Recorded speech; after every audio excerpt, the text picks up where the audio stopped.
Okay, so let's start with a little bit about myself. Um, so I work, play, and I talk. Um, I am an owner and one of the hackers at a Latvian company called Possible Security. We're a small one, we just celebrated 10 years this year. I'm also a research assistant at the Institute of Electronics and Computer Science, also in Latvia. Now, for the fun stuff that I do, some call me the destroyer of e-signatures. So I've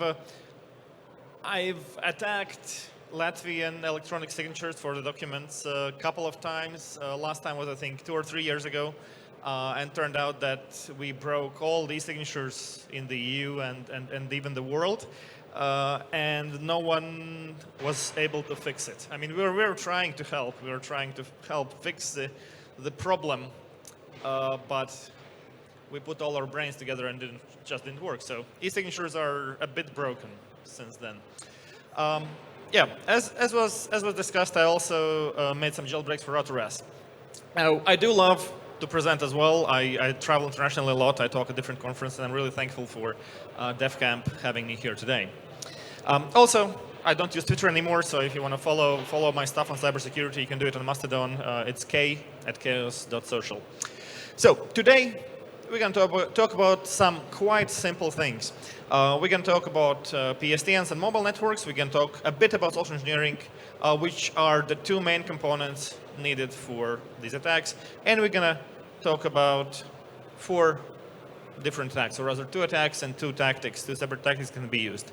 It's really important for those of you here in the room, and there are many of you here smarter than me, none of the mechanics, none of the exploits used are new. Some of the exploits are in fact 10 years, 20 years, 30 years, or 25 years old. The combination of them is the novel part here. So, but the presentation is made in such a way that even a complete noob, even a person that wants to learn everything from scratch can actually learn it. So let's start with PSTN. Public Switch Telephone Network. You may have heard about it if you're 25 years or older, or you may have not heard about it if you're younger than that, right? It's all about mobile networks now. But PSTN is worldwide. There's one network all over the world, and it is what connects all the different phones, or allows them to connect throughout the world. Now, important part of it is that through a format called E.164, it provides a global address space of phone numbers to everyone that is part of the system.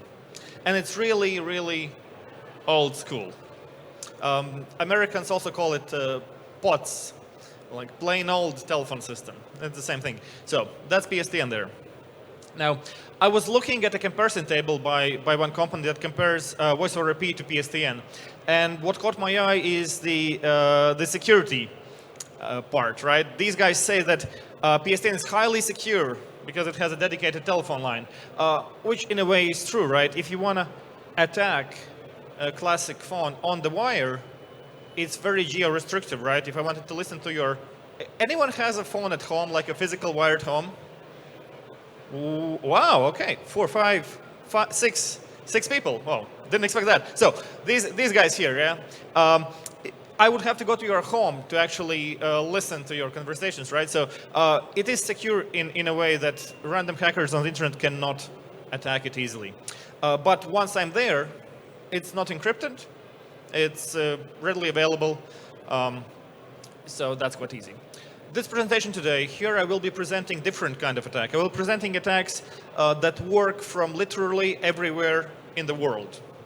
So if let's say 2 of you guys wanted to talk to each other, and I was back in Latvia, I could theoretically listen to your phone conversation without coming down here to Romania. Now, let's talk about some more technologies. The next one I want to talk about is CLIP, which is Caller Line Identification Presentation. Now, some of you may remember when mobile phones, GSM, came into Romania. I remember when it came into Latvia, and we were lucky enough to have 1G before 2G. So we had NMT, Nordic Mobile Telephone, which was an analog system. And anyone with a decent radio that goes to the correct frequencies could listen to any of the conversations because they were not encrypted and they were transmitted in analog, just like analog radio that you may have in your car. With 2G, CLIP came into existence because 2G is a digital technology and allows to send data. Now, what it does is that's the part of the system that allows you to see who is calling you. And in Latvia, you actually had to pay for it at the very beginning. You had to pay like, I think like €7 extra per month if you wanted to use the service, if you wanted to be able to see who are the persons calling you. Now, it's in a way similar to Elon Musk's Twitter, or rather Elon Musk's X, where you have to be a premium subscriber to receive authentication second factor over SMS. Right? It's a terrible security feature, if you may call it that way. Now, and same goes for Clip, because with Clip, this is how it works, right? We have two phones over here, and we're just calling, no hacking yet. We're just calling from one phone on the left to the other phone on the right, and there we go. Right? We see that the phone number shows up, or rather, not just the phone number, but also the name. The names here in these demos are displayed because of a feature called an address book. You've heard of that, right? You type in a phone number in the address book, and you add a alphanumeric string, and it shows up. So the phone on your left is written into the address book on the phone on the right as super secret project employee, and vice versa, the phone on your left is written into the phone on your right as John Doe, right? So they're in the address book. Also, I've blurred quite a lot of parts of the videos, but that is just to protect numbers, phone numbers, IP addresses, stuff like that. So the method will be quite clear and also provide you with a nice schematic on how it works. Right, so this is your standard clip, right? Nothing special, available everywhere. That's how it works. Then North America also has a thing called CNAM. So Canada and US also uses CNAM, which is caller name delivery. It goes one step further, and even if you do not have a person in the address book, the mobile network can say what text to display next to the phone number, which means that if I want to pretend to be your mom calling you, I don't have to find her phone number. I can just send a CNAM saying mom, and it might match what you have in the address book. This is a terrible technology, but they love it. Canadians and US are not gonna give it up, I think. A different thing is CLIR, caller line identification restriction, which is what I use. It's technology that basically asks the mobile network when you make a call to not send your phone number to the other end. The thing is, there are different layers to the network and different fields in those layers, so this only clears one of the fields, and the actual phone number, the actual MSI SDN is still sent to the network and potentially even to the other PBX in the other end. But it does block one of those things. And then some mobile phone companies, or rather phone companies, also sell additional service that blocks the CLIR, allowing you to still see the number. And then there's a CLIR double, which blocks the blocking of CLIR. So it's a game in a way, right? But here, let's see a demo. So we see both phones on the table. No one is touching them, and we see a laptop. These are the same phones. And what we see now is on your left, secret project employee is calling. But secret project's employee's phone is on the right, right? So no one actually used the phone, but somehow they're calling in. This is not a new attack, of course. This is called spoofing phone number, right? Nothing hard so far. But it will be used as part of the attack, of the total attack that I'm presenting here today. Then let's move on to the next term, SS7, Signaling System 7. It's a really integral part of PSTN. One thing I might not have mentioned is, of course, that mobile networks are also part of PSTN, which is how I, from a mobile phone, can call you that has a fixed phone back at home and vice versa. SS7 is used by major phone providers, or actually all of them. All the phone networks do have to have access either directly or indirectly to SS7. The importance of SS7 is diminishing these days. With 4G and 5G, the signaling actually goes, well, not the signaling, the actual data is routed physically through your mobile operator, even if you're abroad, even if you're on the network. So the role of SS7 is diminishing, right? But SS7 is responsible for setup and teardown circuits, which is a fancy name for calls. Before you call someone, SS7 is used to inform the other operator or operators that there's going to be a call and it needs to be routed, right? It's a circuit switch network, of course. It's also responsible for number translation, prepaid billing, which is quite important, right? There are people who prefer to use prepaid cards, and if I say come to Romania with my prepaid card, it would be against the interest of my mobile operator back at home if I was able to spend lots of money on a card that doesn't have enough money on it. So it needs to be synchronized with the local operator here. That's what it's used for. And of course, SS7 is used for diversion as well. Now, there are different diversion types. You can think of them as redirects for HTTP, right? It's just diversion, same thing, but for phone calls. You can have an unconditional diversion. So anything going into your phone will get redirected to a different MSA-SDN anywhere in the world. Or you have conditional ones, right? If you don't pick up within a certain period of time, or if your phone is off or out of coverage, that's only for mobile phones, and so on, right? You can activate the version by typing *21* and MSA-SDN and then a pound sign.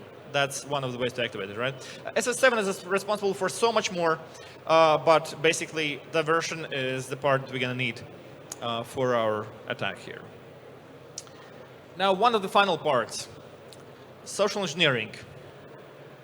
Social engineering is a social attack.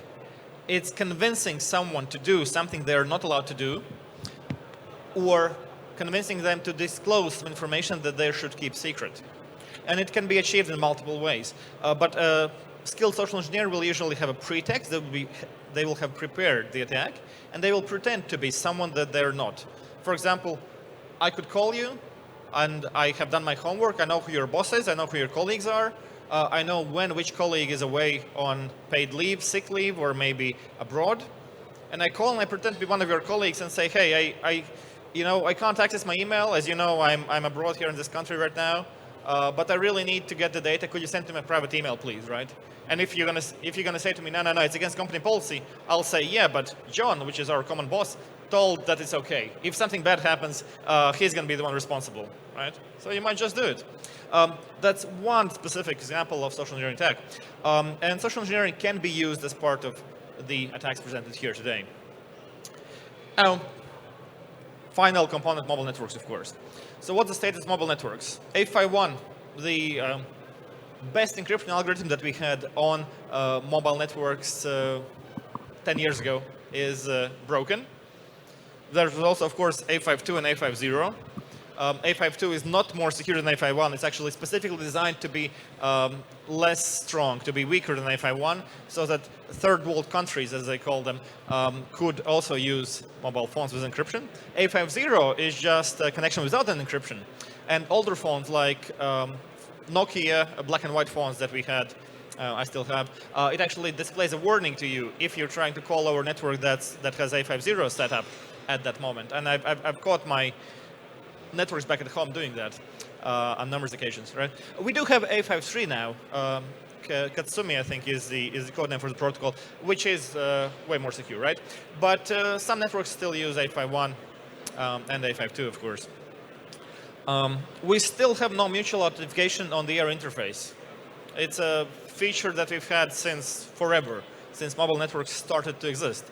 And what it means basically that if I want to connect to a mobile network, I need to have a key called KI, key. And then it checks if I can sign some challenges, and then then it authenticates me to the network. On the other hand, if I want to make a mobile phone connect to me, all I need to know are 5 digits. So for example, for one of the largest mobile operators in Latvia, the 5 digits are 24701. So the first 3 are the country code, and the last 2 are the mobile network code. So it's not a secret, and super easy to abuse that. But once again, this attack is going to be a different story. We're not going to travel to a specific country to do the attack. We can do it fully remote. But this bug or this deficiency in the protocol does enable features or other attacks, attack tools called fake BTS, IMSI catchers, and so on. And as I mentioned, mobile networks are, of course, part of public switched telephone network. OK, finally, here we are. So tactic 1, interception of phone calls. And the first attack is going to be simultaneous ring attack. Now, in the next video, you will see a recording of the actual attack. And the audio that you are going to hear is the one that is intercepted from the man in the middle position. So it's the audio as the attacker would hear it. Let's go.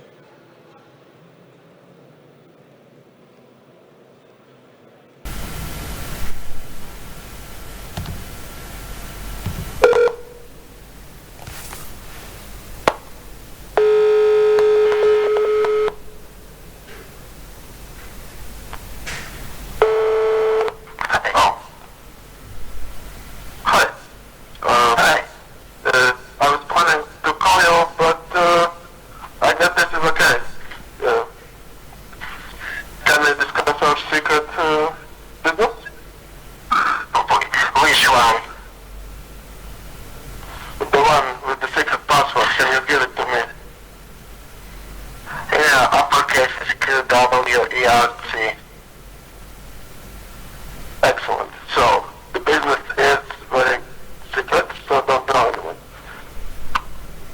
See ya. Okay, bye.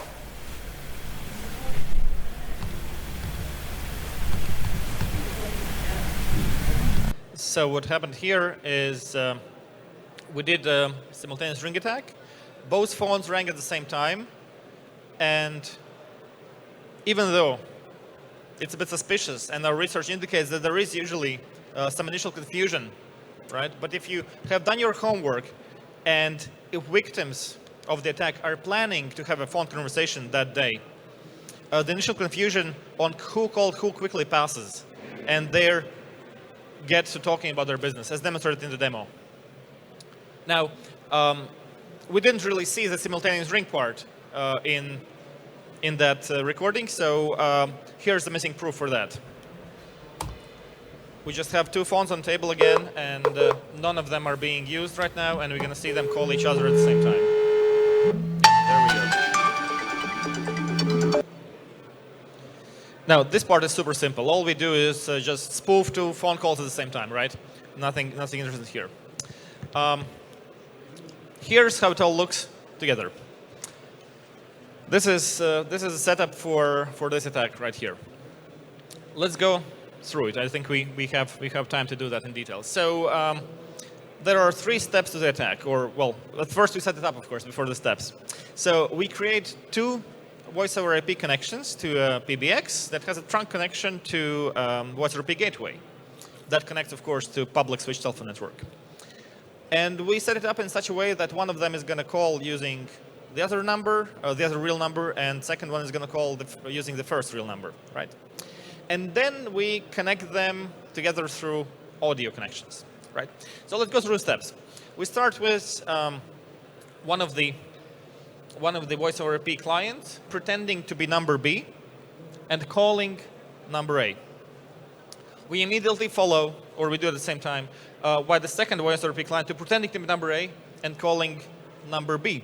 At this point, both phones are calling. When they pick up, they think the other person called them. Now, the only problem is they will not hear the other person, which is why we have the green part here. So using an audio redirector, let's say Jack, for example, we connect the output of this voice over IP phone to the input of that one, and the output of that one to the input of that one. And now they can talk.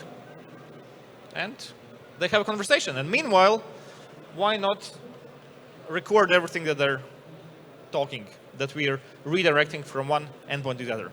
So that's the first attack. Let's take a look at the second attack, diversion attack. A bit different, but the setup is going to be largely the same, of course, in all of these. So here we see a person actually calling another person.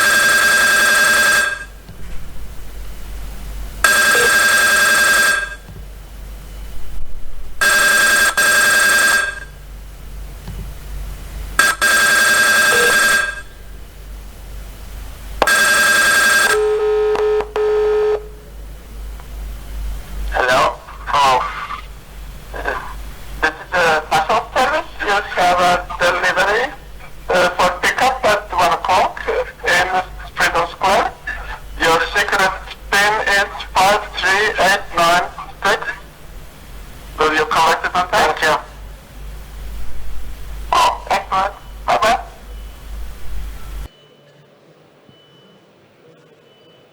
Now, the benefit of this attack here is that we don't have the risk of confusing the persons on who's calling who. The person that we are attacking in this demo is the other person, not this one here on the screen. This is a random person that's just randomly calling our victim. So how did we do it? Here we have the schematic again. It's a bit more complicated this time. So setup is similar on the left side, on the right side a bit different. So we start with a gateway that allows us to access the SS7 network. And we issue a diversion command. Now, diversion commands have to be able to travel through SS7 because when you're abroad, you should be able to request diversion for your phone, right? Some operators actually block this. But if you want to have the feature of your customers being able to request diversion from abroad, then SS7 network has no real way of checking if it's a legit command or not. Did I mention it has no safety, no security, basically. It's an all technology. So we use that, we issue the command, the diversion command, and we've set up the configuration that we need. Now, an actual user, actual phone A tries to call the actual phone B, but because of the diversion command registered with a mobile phone operator, it gets redirected to our voice over IP client. And we've registered a real routable MSISDN on our voice over IP client. We call it E for Eve in this example here. Now, after that, when it's established, after that, we cancel the diversion command. It's important because we need to be able to do step 4, which is we call the real user, faking the source number. And we can configure it real quick when we get the call to our endpoint E. And after that, the call is established once again, and once again it's being routed same way through two voice over IP endpoints with audio connected between them. And once again, we can take the opportunity to record the voice that's being transferred both ways in step 5. Finally, when the conversation is over, or if we have the capacity of multiple parallel attacks even before the conversation is over, we do step 6 and we divert all the incoming calls again. So if we want to do parallel attacks, we would do step 6 immediately after step 4 succeeds, or rather just before step 5. Now, SS7 may be easy to come by. Some say it's hard to come by. So there are other ways how we can do the diversion. We don't have to use necessarily SS7. And there are many ways that we can do. Now, let's talk about NM a bit. So RFC 2916 defines the connection between E164 and DNS. So basically connecting phone numbers to DNS. What could go wrong, right? There were updates. I think in 2000 there was update RFC 2916, and the newest version is 6116. But anyone who has worked with RFCs know that the newer the RFC, the longer the title. So I use the old ones usually. Now this is the E.164 format. That's a phone number we have right here.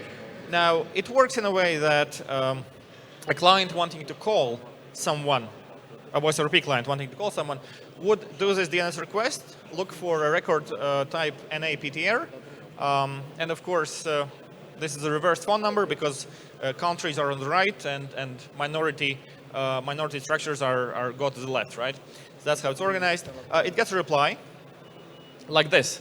So this reply basically says, yeah, that phone number can be reached if you connect to my voice over IP server here and try to call this account over here.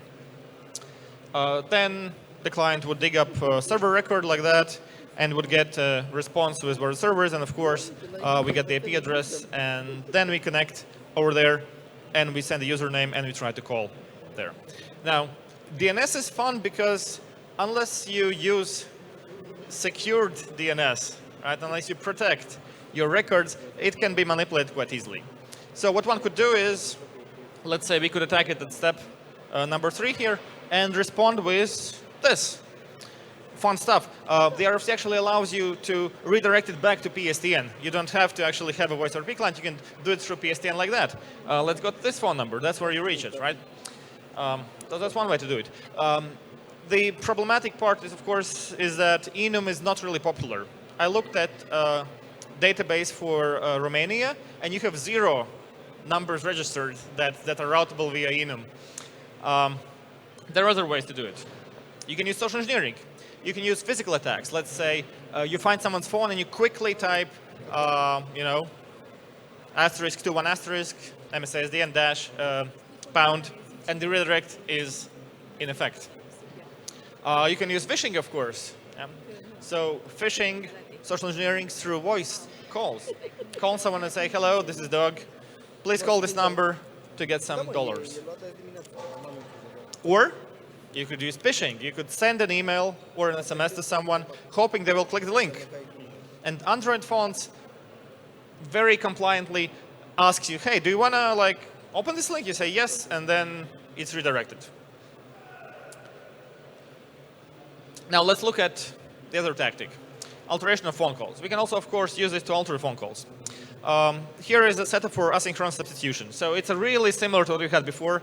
The change is basically here, right? So instead of just recording the conversation, in this setup we are recording it one way and we are replacing it the other way. So if the persons do not know each other, as for example in the last video that you saw, then we don't care about the voice matching. So we can just use headphones and a microphone, right? And we quickly try to say something else to the other person. Now, of course, we have to add AI as well, because AI is all the rage right now.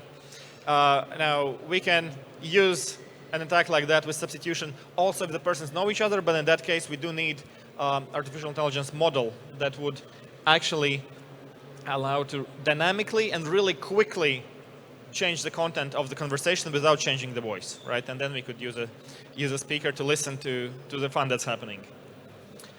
Now, to conclude, my lawyers said I need this slide as well, so I added this slide in here. Now, I didn't present any new vulnerabilities today. I just presented a couple of new attacks that combine existing vulnerabilities in ways that have not been done before.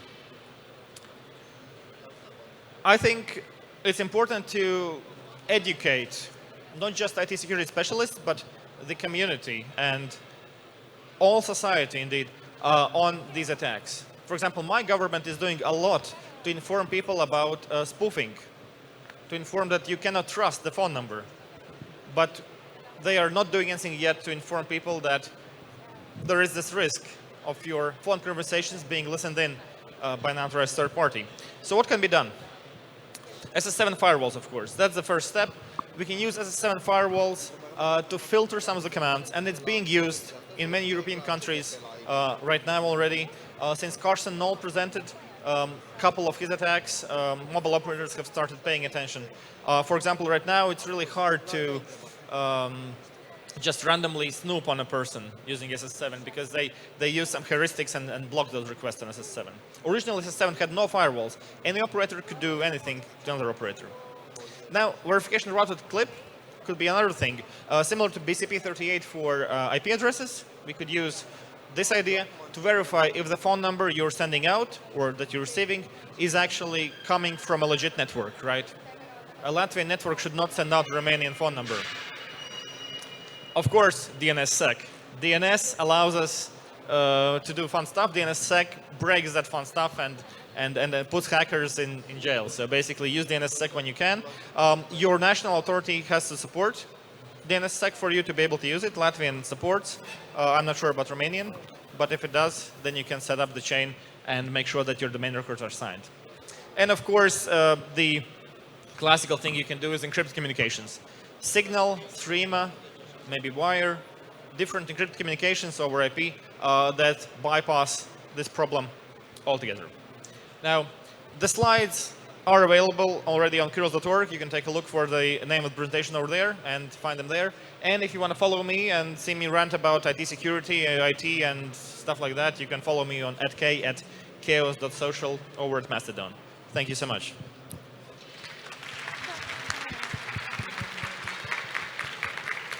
Thank you, Kiril. That was fascinating. So I know you're gearing up for lunch. Do you have questions? We have time for 2 to 3 questions.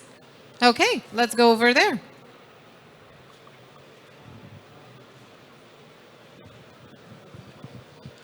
Could you So, please stand up, just so the speaker can see you? so I'm rather curious as to why aren't these attacks more prevalent, specifically spoofing? Are you asking why are they not more prevalent? Yeah, yeah. Okay. We don't know if they are not more prevalent. I mean, spoofing is something you can easily catch. This attack, some of these at least, if they are used, they might be harder to catch. That's one thing. Another thing, it's really for criminals. I would imagine it's not that useful to listen to phone conversations. Now, if you spoof and if you convince someone, that you're someone else, then there's immediate financial benefit for the criminal. If you listen to a phone conversation to gather some information, you just have information, and there are easier ways for criminals to do that than listening on live phone calls. Well, specifically, I was thinking, and you mentioned as well, artificial intelligence, considering models can impersonate people very easily these days. Are there any plans to prevent spoofing in the future? Okay, so the question is about AI model attack and any plans to prevent spoofing in the future. So for the AI, it's a relatively new thing, right? These models that can do real-time stuff are basically, available in the last couple of years. So I think it's important to educate people because we will see these attacks happening. Now, as for spoofing itself, there are no plans to prevent spoofing as far as I'm concerned. Mobile network people are really old school, and they just want to be left alone, and they don't care that much, right? It doesn't really affect them financially. It's a societal issue. So until some government decides that it needs to be tackled with, I hear that Lithuania, a neighboring country to Latvia, has passed a new legislation last year that requests some filtering on SMS. So depending on the level of spoofing of the number, they will filter out or warn the user about an SMS. And it is important to understand that current commercial situation is such that it is legal and it is commercially reasonable to use spoofing, especially for sending SMS. There are many legitimate businesses that send SMS not from phone number, but from an alphanumeric identity. Thank you. That's fascinating. You got to teach us one of these days how you get governments to listen to hackers and then do a lot of cool stuff. Oh yeah, it takes a bunch of time. You just talk to them like 5 years, and then they finally get fed up and don't want to see you, and then they fix it, or put you in jail, depending on the government. That's one way to do it. I was wondering if the burner app uses similar methods to, let's say, use virtual numbers. What was the name of the tool? The Or- burner app. What app? Burner. Border? Burner. I don't know the app, I think. I think it's only in the US. So it's an app that gives you a fake virtual number. So if I call you, you actually see the other number so that I Okay. remain anonymous. Okay, so the question refers to some app that allows to either spoof phone numbers or get virtual phone numbers. I'm not familiar with the app, but there are apps that allow you to get virtual phone numbers, and those are quite cool for privacy reasons, of course. There might be apps that allow spoofing as well, and in that case, someone has simply commercialized the tooling that's available to any knowledgeable hacker and criminal as well. Yeah.